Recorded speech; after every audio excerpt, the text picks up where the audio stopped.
এই শহরের বুকের ভেতরে লুকিয়ে আছে এমন কিছু ঘরবাড়ি যাদের অতীত আজও নিঃশব্দে চিৎকার করে ওঠে। Hastings house, Alipur. কলকাতার অন্যতম পুরনো বাড়ি হেস্টিংস হাউস। একসময় এটি ছিল ব্রিটিশ গভর্নর ওয়ারেন হেস্টিংসের প্রাসাদ।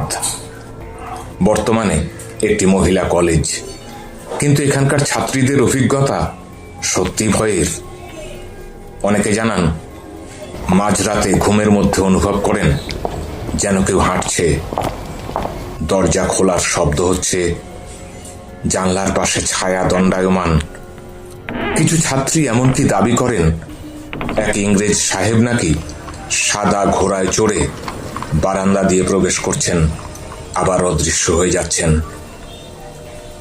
প্রশাসন সবকিছু অস্বীকার করে, কিন্তু যারা সেখানে থেকেছেন তারা জানেন এই বাড়ির অতীত এখনো ঘুমোয়নি।